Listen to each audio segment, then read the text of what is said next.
Semangat pagi anak-anak semua, kita berjumpa lagi pada pembelajaran seni rupa.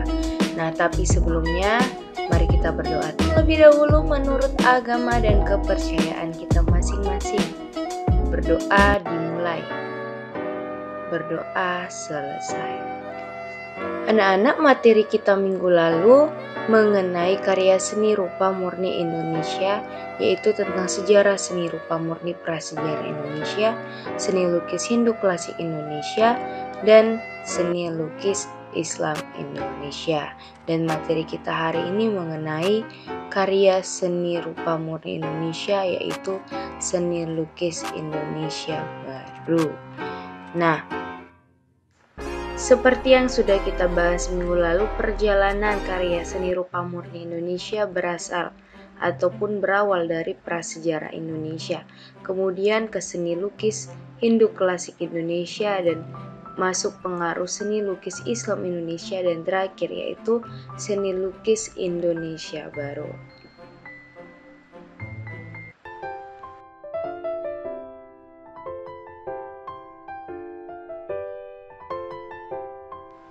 Mari kita bahas sama-sama mengenai perkembangan seni lukis Indonesia baru.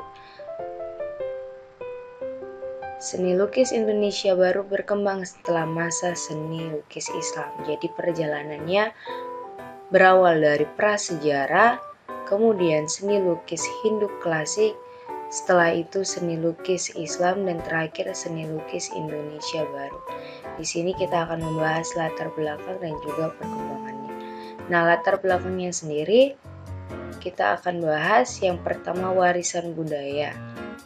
Nah, di sini warisan budaya merupakan bagian dalam membentukkan watak seorang manusia berdasarkan pada hubungan manusia itu sendiri dengan keadaan di sekelilingnya.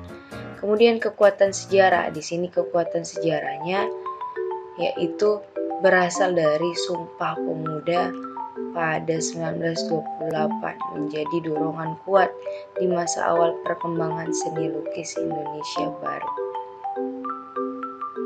Kemudian ada pengaruh Barat.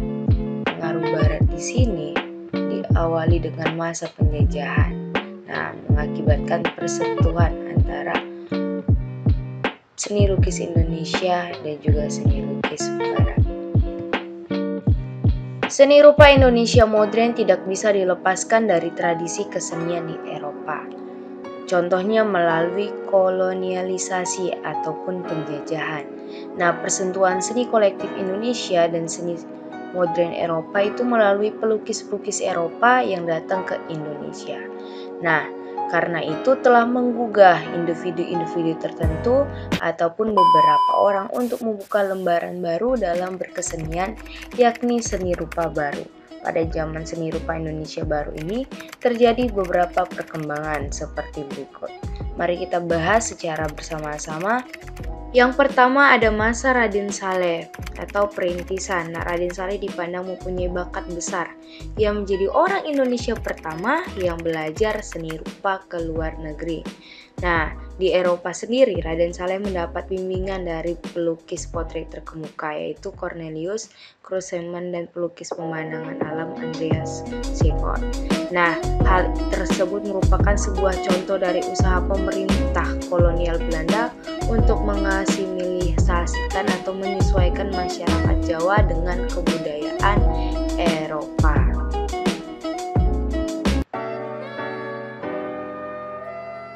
Nah, yang kedua masa Indonesia Jelita atau Muy India. Nah, pada awal abad ke-20 muncullah Abdullah Suryo Suboto, bangsawan Solo yang menjadi mahasiswa pada salah satu akademi kesenian di Eropa. Sepulang dari Eropa, Abdullah mengembangkan karya melukis sendiri dikenal dengan sebutan Indonesia Jelita atau Muy India. Nah, gaya ini menekankan pada keelokan dan suasana kehidupan bangsa Indonesia dengan alamnya yang subur dan masyarakatnya yang tenang. Nah, di sampingnya merupakan lukisan mengenai suasana alam. Kemudian ada masa Cita Nasional. Di sini Soejojono sebagai penggerak kelompok ini, dan beliau sama sekali tidak pernah belajar seni rupa ke Eropa. Nah, pelukis-pelukis yang tergabung di dalam kelompok ini bisa kita lihat bersama-sama. Dan untuk memperkokoh gerakan dan menyamakan persepsi, kelompok ini kemudian membentuk Perkumpulan Ahli Gambar Indonesia atau yang disingkat dengan Persagi pada tahun 1938 di Jakarta.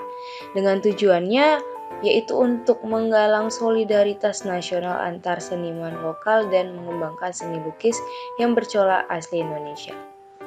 Di masa ini, Sujojono berhasil menciptakan karya monumental seperti Di Depan Kelambu Terbuka dan lain-lain. Nah, di depan kelambu terbuka bisa kita lihat hasil karyanya di sebelah kanan. Kemudian kita masuk ke masa pendudukan Jepang. Nah, di sini Persagi dipaksa untuk dibubarkan dan mereka mendirikan sebuah lembaga dengan nama Jepang Kemibutsukai Shidoso atau pusat kebudayaan yang anggotanya sendiri merupakan mantan dari anggota Persagi. Dan pelukis melakukan pameran. Tujuannya di samping memamerkan karya-karya pelukis lokal juga sebagai ajang penyebaran rasa kebangsaan kepada masyarakat luas.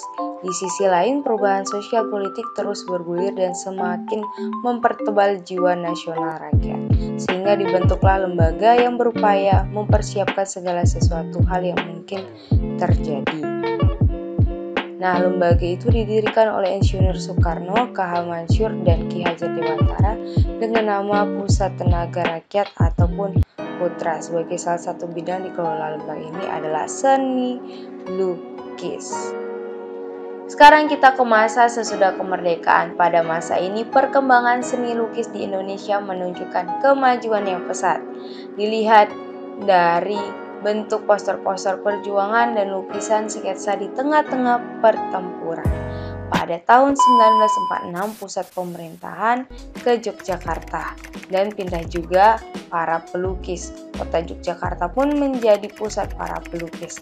Pada tahun 1946 di Yogyakarta dibentuk Perkumpulan Seni Rupa Masyarakat. Nah, pada tahun 1947 bergabung dengan Perkumpulan Seniman Indonesia Muda dibentuk pada tahun 1946 di Madiun dengan pelopor Sujojono.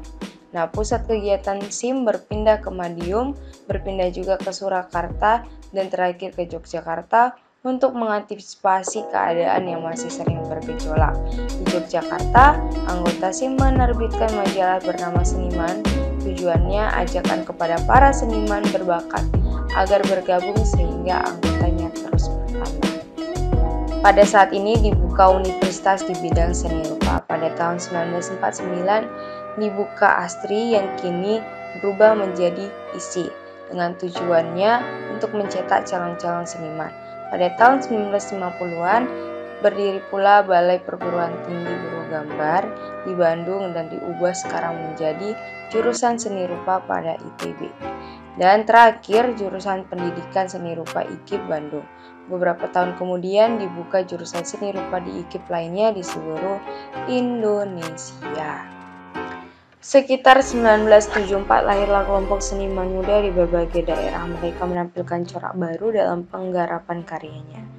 Pameran perdana karya mereka yang diadakan di Taman Ismail Marzuki atau TIM, Jakarta banyak mengundang perhatian masyarakat.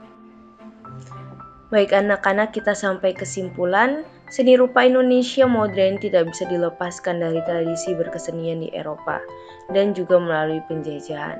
Perkembangan tersebut mulai dari Raden Saleh sebagai perintis sampai kepada seni lukis baru di Indonesia sekitar 1974 dan disitu lahirlah kelompok seniman muda di berbagai daerah. Dan tugasnya bisa kalian lihat bersama-sama.